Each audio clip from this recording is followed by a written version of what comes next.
Hi, everybody. Thanks for joining us for today's Thought Leadership video interview brought to you by SLB Performance. This is a part of a series of videos that we're doing around supply chain, logistics, shipping, carrier best practices. We're joined by Jay Kent.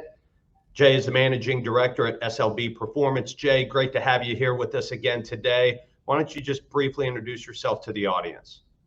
Thanks, Jason. Yes, Jay Kent, SLB Performance, have been a longtime retailer, manufacturer in the supply chain space for 30 plus years, and now run SLB Performance.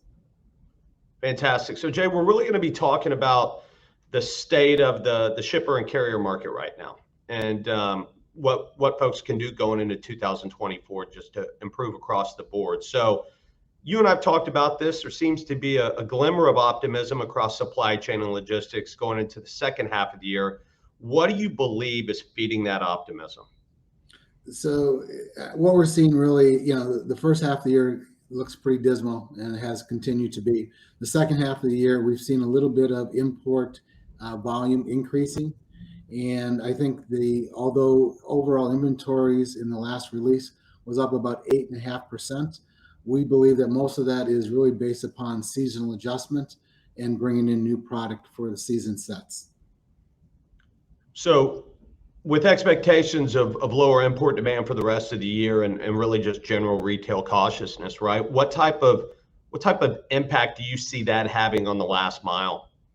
It's going to have a pretty big impact, quite frankly, because if we do not see import volume pick up, we've already seen UPS just announce a 3% projection decline for the second half of this year.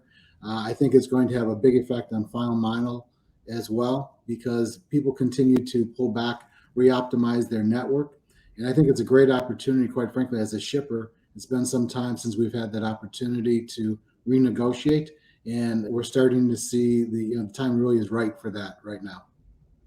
So obviously, I can't believe we're already almost in the second half of the year, but as you look at the rest of 23 heading into 24, what do you believe shippers need to do or need to put in place to reduce costs, run more efficient operations, and improve the customer experience, which is paramount?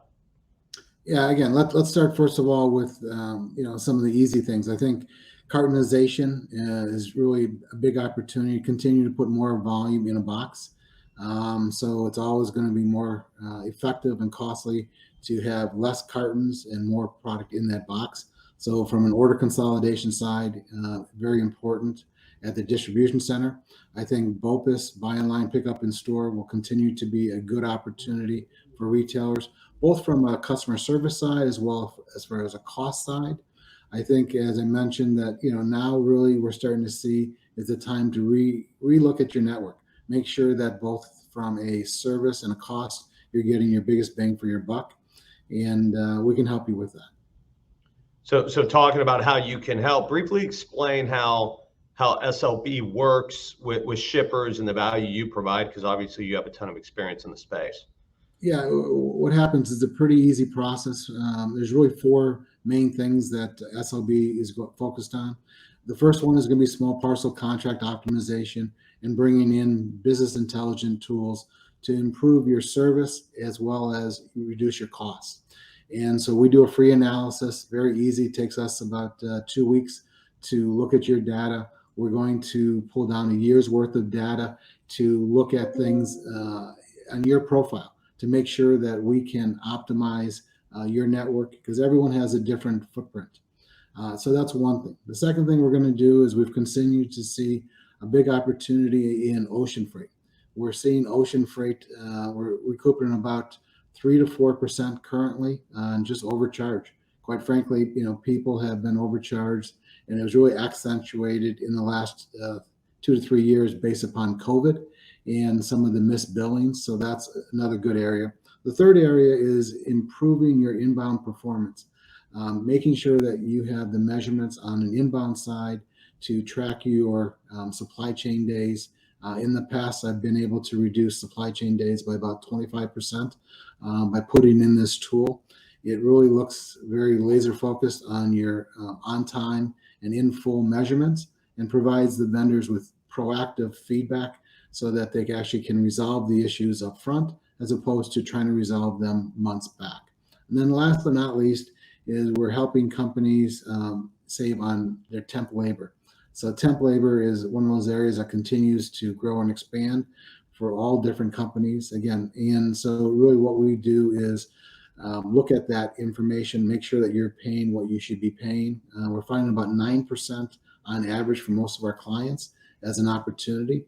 And the great thing about all four of my services, the main services, is really that it's risk-free. There's no cost involved. We're going to do a free analysis. We're going to put our money where our mouth is and really make sure that we can look at this holistically, make sure that we can find money. And once we do, then we're going to, share in some of those benefits. Great. And we're going to have a lot of content. You're going to have a lot of content coming out. We've got an article coming up that's going to be distributed through various industry publications across supply chain and logistics. And for anybody that's watching this video, we can send them a link to that article to where they can view it. Obviously, Jay, you've got your parcel notes that you come out with on LinkedIn on a weekly basis. It's a great read. And we have another video coming up here in a couple weeks. So we've got a lot of great content that's going to be geared towards those shippers to really make the best decisions possible for their business. So that's going to do it for today.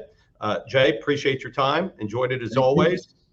And appreciate everybody joining us, and have a great rest of the day. Thank you very much.